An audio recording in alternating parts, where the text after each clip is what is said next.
The top stories tonight in Y News. President Ferdinand Marcos Jr.'s political party Partido Federal ng Pilipinas or PFP joins the alliance with House Speaker Martin Romualdez, Lakas Christian Muslim Democrats or Lakas-CMD. The Atinito coalition assured that they coordinated with the proper government agencies on the activities for their upcoming second civilian mission in the West Philippine Sea.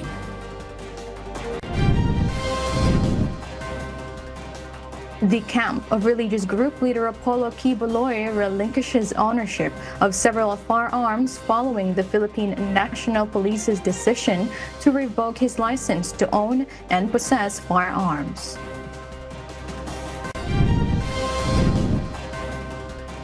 And we will discover why Ukraine arrested two high-ranking officials from the country's government protection agency, the State Security Service.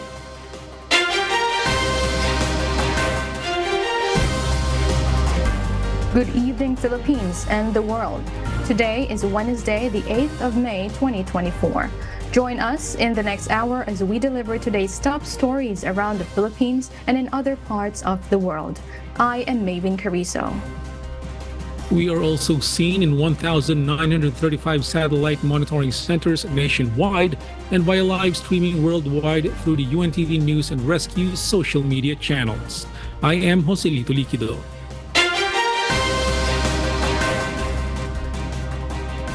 First in the news, the party of President Ferdinand Marcos Jr. has joined the alliance with House Speaker Martin Romualdez, Lakas Christian Muslim Democrats, or Lakas-CMD. President Marcos believes that through unity, the country's challenges can be resolved. Nel Maribuhok reports. The Lakas Christian Muslim Democrats or Lakas-CMD has forged alliance with Partido Federal ng Pilipinas or PFP to further promote people's interest under Bagong Pilipinas program of President Ferdinand Marcos Jr.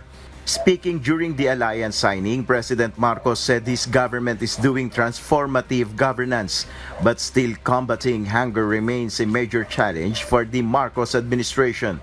Ang tanong sa akin nung bago akong umupo ay ano ang pangarap mo? Ano ang pangarap mo para sa Pilipinas? At ang sagot ko'y simpleng-simple lang. Wala nang gutom. Simple lang yan. Hindi pa tayo naabot doon. We have not yet achieved that aspiration. President Marcos emphasized the importance of continuing the call for unity as a solution to the country's challenges. According to President Marcos, he wants to rebuild the unity team for the upcoming elections. Pag kagaya ng ating ginawa sa nakarang halalan, ay bubuhin uli natin. Hindi naman we have to formalize it because may political cycle. So bubuhin uli natin at formalize uli natin ang unity team. With 100 members, Lakas-CMD is also the biggest party in the House of Representatives. The two parties were part of the Uniteam coalition in the 2022 elections, along with Puwersa ng Masang Pilipino and the political party of Vice President Sara Duterte, Hugpong ng Pagbabago or HNP. Nel Maribuhok, UNTV News and Rescue. We serve the people, we give glory to God. The Atinito coalition assures that the authorities are informed on the activities during their second civilian mission in the West Philippine Sea. Dante Amento tells us why. The Atinito coalition's second civilian mission in the West Philippine Sea will push through from May 14 to 17. The conveners assured that they coordinated with the proper government agencies such as the Philippine Coast Guard or PCG and the National Task Force on the West Philippine Sea. We inform all relevant agencies to ensure na alam nila kung ano yung ginagawa nila, well-informed, so that at the same time, while they're doing regular patrol missions ay mababantayan din kung ano yung ginagawa natin. The group added the security measures are already in place. And since this is purely a civilian mission, they have allegedly studied all possible scenarios once the convoy is there. all security measures are in place. And of course, yung mga scenario lahat po yan na ilatag at napaghandaan po natin. Hindi kami magpapawater cannon. Definitely not. No? Ngayon, kung tubisin nila tabuli ng water, kaya ipapag-usapin yun. The convoy is set to depart from Port of Masinloc on May 15 with an estimated 240 participants including foreign guests and journalists. The group will distribute fuel and food particularly to the Filipino fishermen. Meanwhile, retired Supreme Court Senior Associate Justice Antonio Carpio believes China will refrain from water cannon attack against civilian or private vessels. It would allegedly destroy their reputation in the international community. I doubt if the Chinese will really target private vessels, because we will take videos of that and spread that all over the world, and they will suffer a reputational damage. So I doubt if they will go to that extent, although it may happen. Just recently, the Chinese Coast Guard utilized high-pressured water cannon against 2 Philippine vessels off Bajo de Masinloc or Panatag Shoal. Dante Amento, UNTV, News and Rescue. We serve the people. We give glory to God.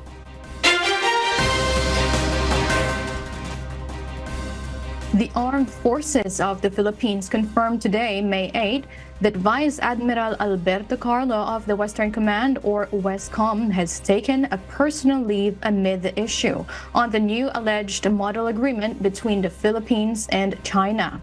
Ryan Lacanlale details why.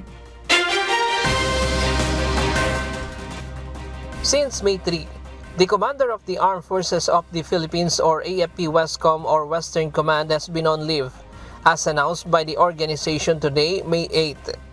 Personal reasons yung application na ng leave. So, let us just respect for kung ano yung reason niya for filing for his leave. But orders nga ni Rear Admiral Torres is during the absence of the infirm niya. Rear Admiral Alfonso Torres will temporarily lead the Wescom while Carlos is on leave. According to the AFP, there should no vacuum in leadership, especially given the importance of the position of the Western Command. This happens because, especially in these areas, these are major areas of command, we need to have a senior leader to take the helm of command in these cases. Carlos went on leave after China's announced that the Western Command had a new model agreement regarding the management of Ayungin Shoal. However, this agreement was earlier denied by Defense Secretary Gibo Chodoro and National Security Advisor Eduardo Anio. The AFP's orders only indicate Rear Admiral Alfonso Torres as acting in the position. Rear Admiral Alfonso Torres currently holds 2 positions, as Commander of the Western Command and the Navy Educational Command in Zambales. Ryan Lacanlale, UNTV News and Rescue. We serve the people. We give glory to God.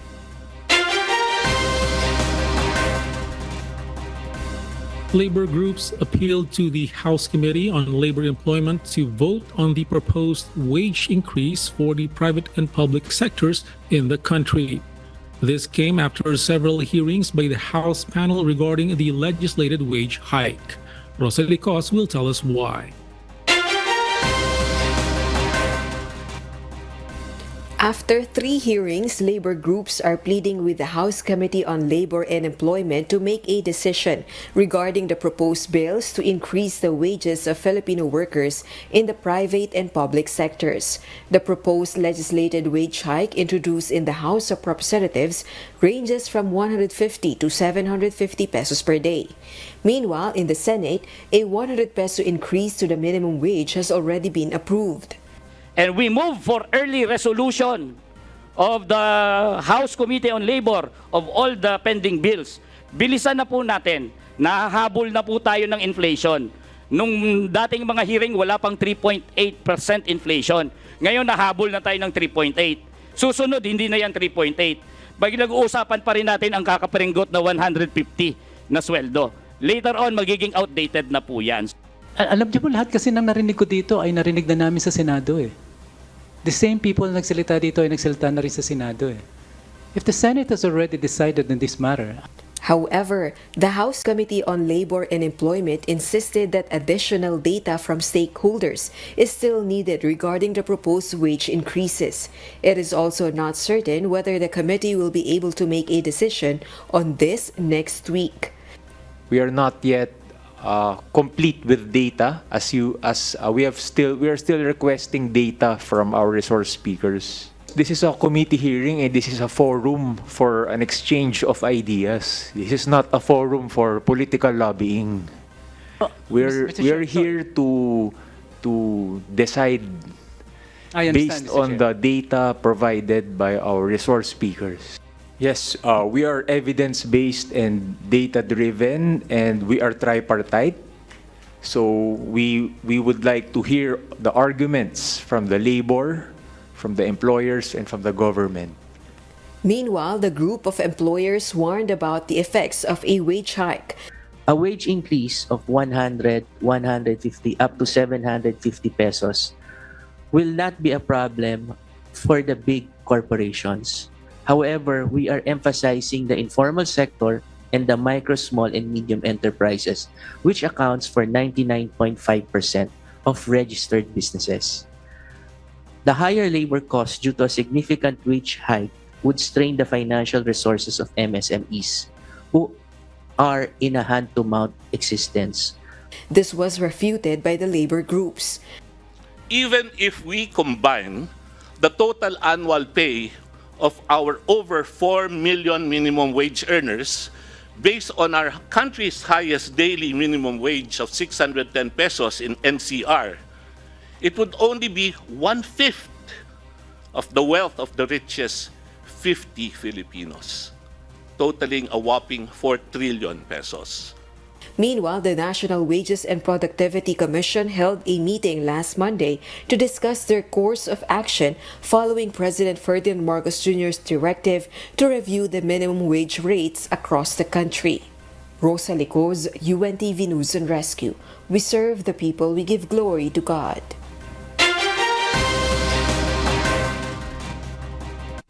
And for the news abroad, Ukraine has arrested 2 high-ranking officials from the country's government protection agency. Yuji Sasaki will tell us why live.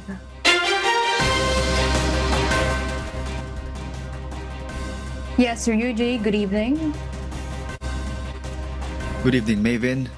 2 colonels in Ukraine have been charged with treason after the country's State Security Service, or SBU, blocked their alleged plans of assassinating Ukrainian President Vladimir Zelensky.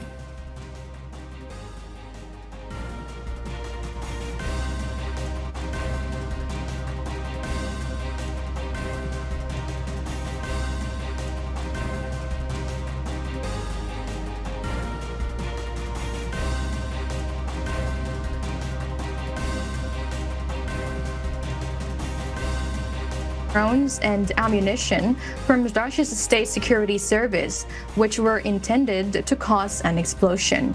Both officials were part of the State Guard of Ukraine, a unit in charge of protecting top officials. The SBU said that the suspects actively developing plans also included a plot to assassinate senior Ukrainian officials like the head of the SBU, Vasyl Malyuk, and Ukraine's head of the Defense Intelligence, Kyrylo Budanov. Zelensky had allegedly faced at least 10 assassination attempts and several close calls during his frontline visits since Russia invaded Ukraine in February 2022.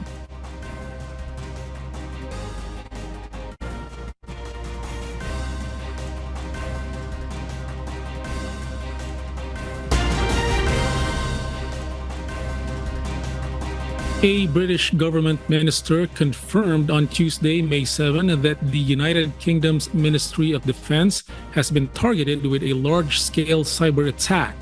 The security attack was on the Defense Ministry's third-party payroll system, containing the names and bank details of current and former armed forces staff. Work and Pension Secretary Mel cried that the attack was discovered by the ministry several days ago but gave reassurance that the Defense Ministry swiftly took the database offline. Prime Minister Rishi Sunak further explained that there are indications that a malign actor has compromised the payment network. Meanwhile, other government ministries point to China for this attack, but China's Foreign Affairs spokesperson Lin Jun strongly opposed the claim, stating that China has always firmly opposed all types of cyber attacks.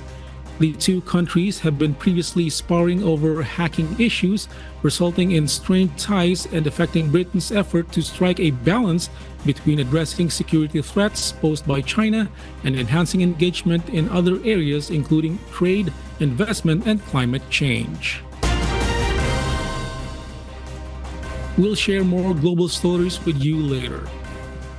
For those watching our live streaming on YouTube, please click the subscribe button you see on your screen and ring the bell for notifications. You may also follow us on Facebook, Instagram, and TikTok. Former President Rodrigo Duterte believes that Malacañang has ordered to cancel their permit to conduct a peace rally in Dumaguete City. According to the former president, this is a clear violation of their right to freedom of speech and peaceful assembly. Lalaine Moreno will tell us why. Former President Rodrigo Duterte criticized Malacañang after they canceled their permit to conduct a rally on Freedom Park in Dumaguete City last night. Based on a letter from the office of Dumaguete City Administrator, permit of Duterte supporters to hold the rally was cancelled. Dumaguete police wrote to the city government saying they cannot provide a security to the former president and officials that will attend the rally. Also, the city has mentioned that they cannot provide metal barriers.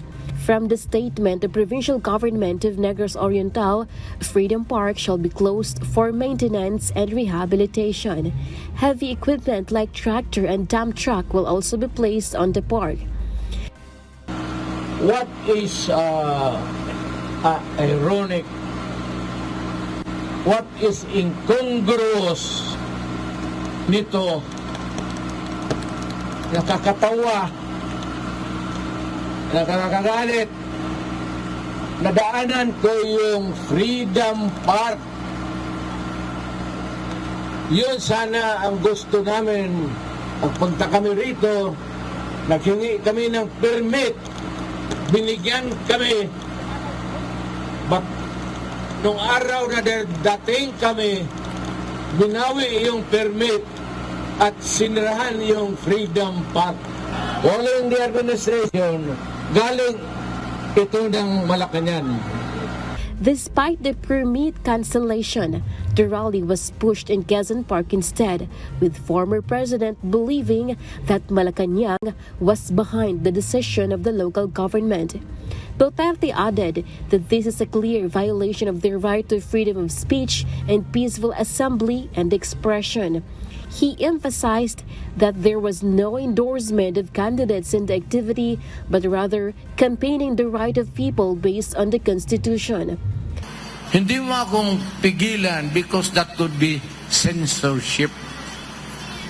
Hindi mo pigilan. Ngayon, kung ano man sabihin ko dito na may nasaktan o may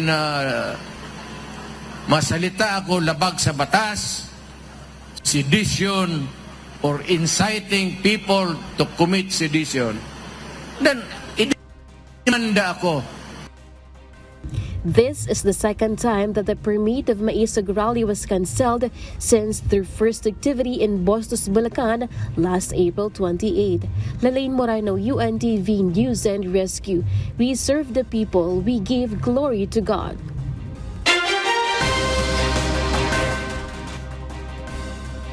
The Department of Justice, or DOJ, is preparing a briefer regarding the legal options for President Ferdinand Marcos Jr. should warrants of arrest be issued by the International Criminal Court, or ICC.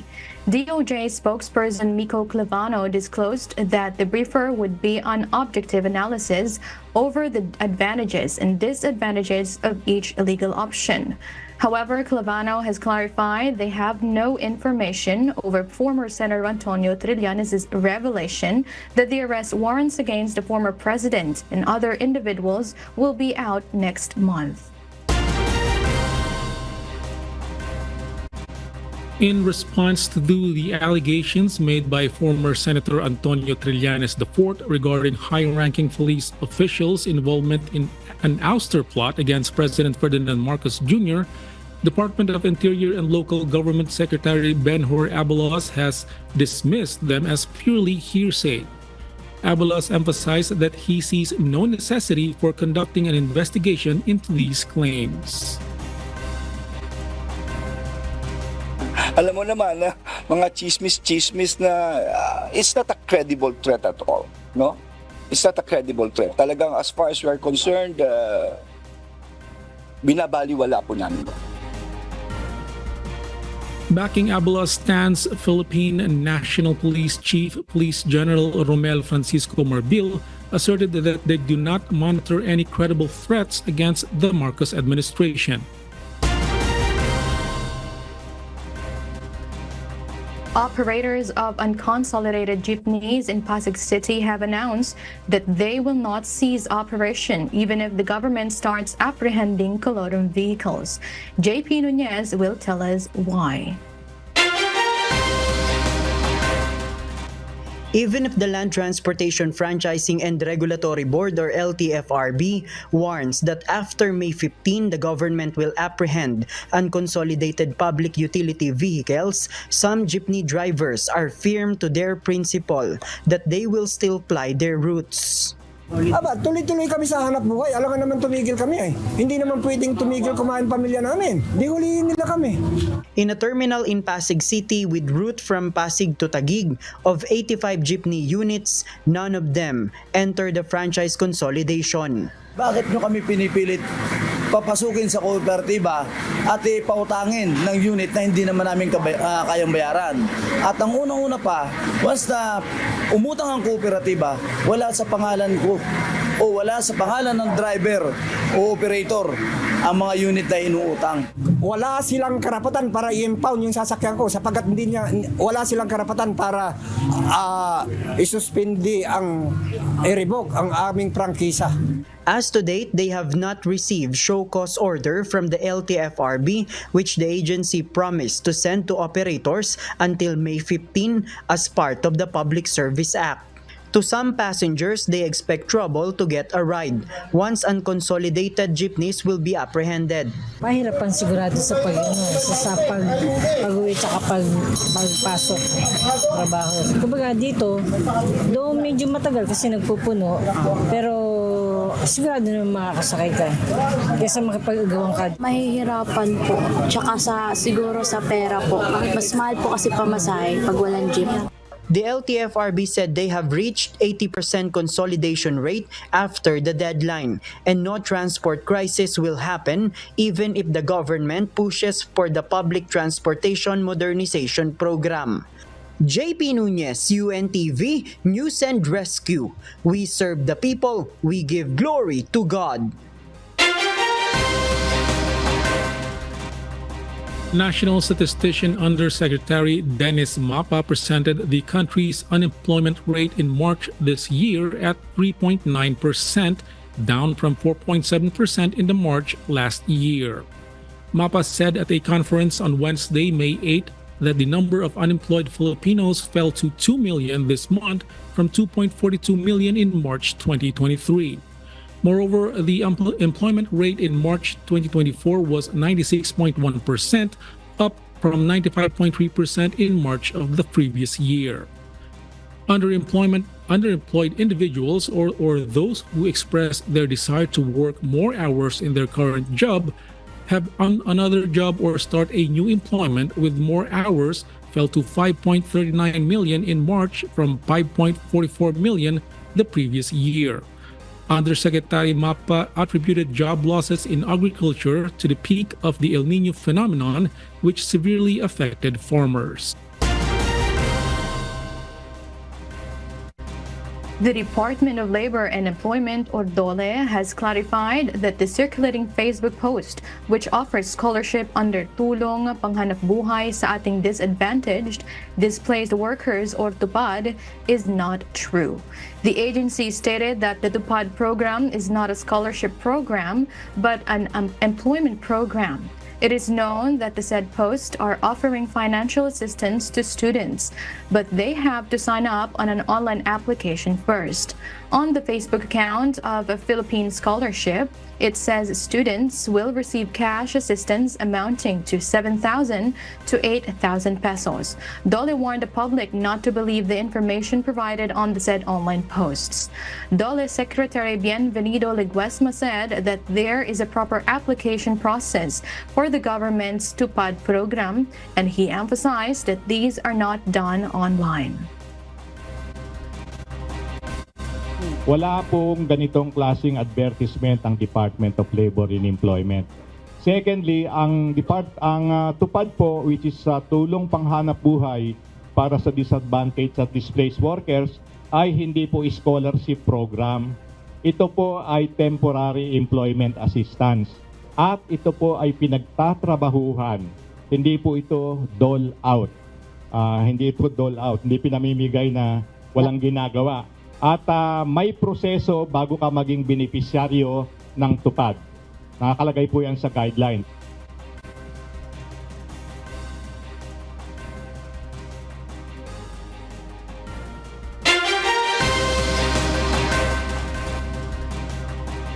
And in other global news, severe flooding in the state of Rio Grande do Sul, Brazil, prompted extensive rescue and relief efforts after causing fatalities and displacement of residents. The floods also disrupted infrastructure and essential services. In Rio Grande do Sul, southern Brazil, catastrophic floods have claimed at least 90 lives, with another 4 deaths under investigation, and left 155,000 people homeless. As heavy rainfall continued, entire towns were submerged and crucial infrastructure as roads and bridges were destroyed. In the state capital of Porto Alegre and surrounding areas, floods disrupted the water and electricity supply, affecting over 1.4 million residents. Approximately 500,000 individuals faced power outages and severe food and water shortages. Supermarkets were also empty and essential services like hospitals and shelters were unavailable. The city's airports also suspended all flights. In response to the extensive damage and ongoing threat, rescue teams conducted evacuations using boats and helicopters. Despite the floods, residents are fortunate to receive water deliveries by truck.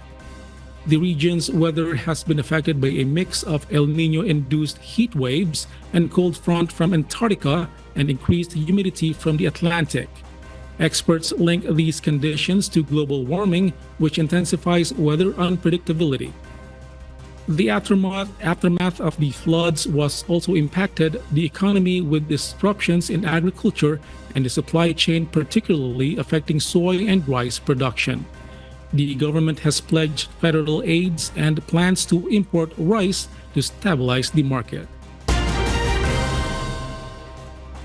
And those are the reasons behind the news in other parts of the globe.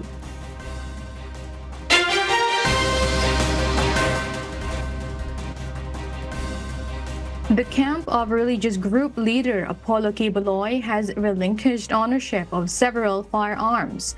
5 firearms belonging to Quiboloy have been handed over to the Regional Civil Security Unit of Police Regional Office 11. According to Philippine National Police Chief Police Gen Romel Francisco Marbil, the surrendered firearms include 1 long firearm and 4 short firearms. The PNP remains hopeful that Quiboloy will surrender the remaining 14 firearms still in his possession. It was surrendered to our regional civil security unit po ng PRO 11 po. Davao po.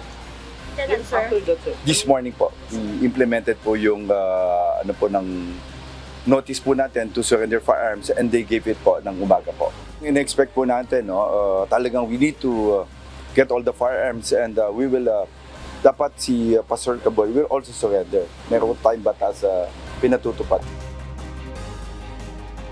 This surrender of weapons follows the PNP's decision to revoke Kibuloy's license to own and possess firearms, as well as the registration of said firearms. General Marbil further stated that authorities continue to conduct a relentless manhunt operation against Kibuloy. Hindi po huminto yan. And we will show you talagang the PNP and all law enforcement, including the NBI, tuloy-tuloy po yung effort namin to locate po dun si Pastor Kibuloy. Kibuloy is wanted for various charges, including sexual and child abuse, as well as qualified human trafficking.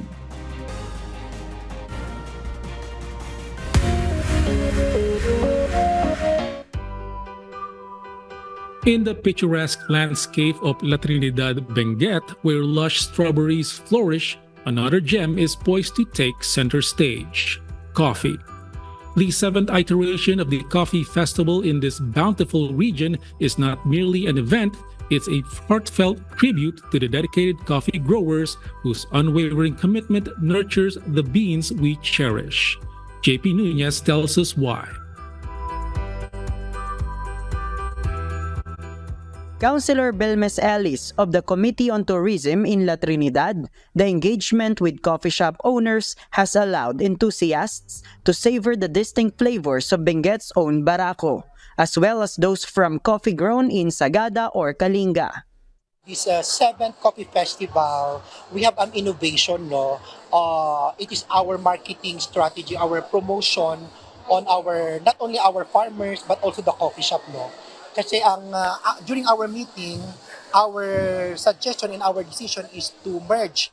Ellis highlighted that since the inception of the first coffee festival back in 2018, Benguet Arabica has garnered national acclaim, steadily asserting itself as the coffee of choice. Today, May 8, marks the scheduled cupping of locally produced Arabica coffee. Cupping, an art in itself, evaluates the unique characteristics of each coffee bean, essential for distinguishing blends or specialty brews.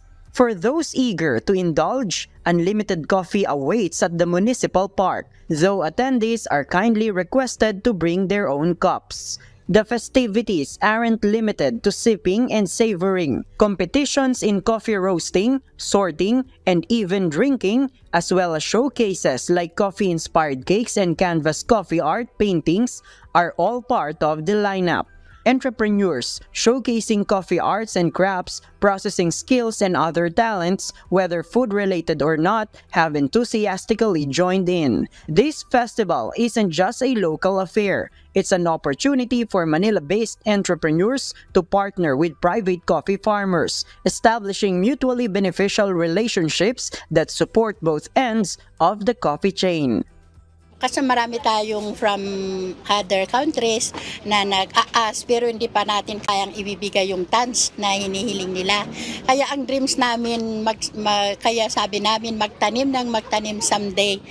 Kukunin na namin yung tons na hinihiling ng iba-ibang bansa sa atin.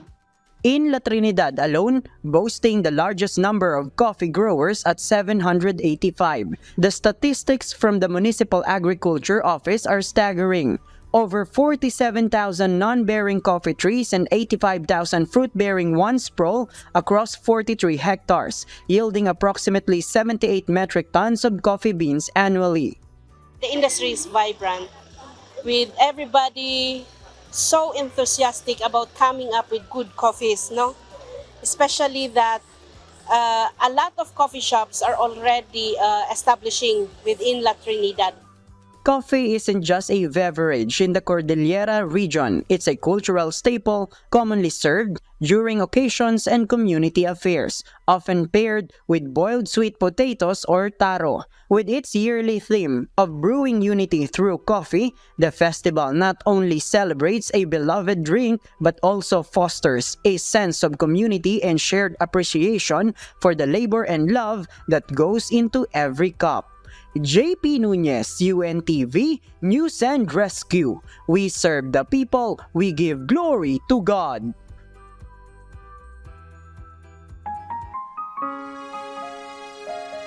And before we close, we will leave you with the word, giving glory to God. From the book of Proverbs, chapter 11, verse 19, it says, As righteousness tendeth to life, so he that pursueth evil pursueth it to his own death.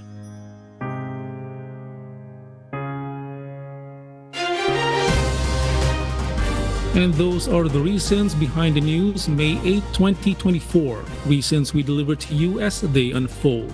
I am Joselito Liquido, live from Malaysia. And because we need to know, we will always ask why. I am Maven Carrizo, live from Perth, Australia. We serve the people, we give glory to God.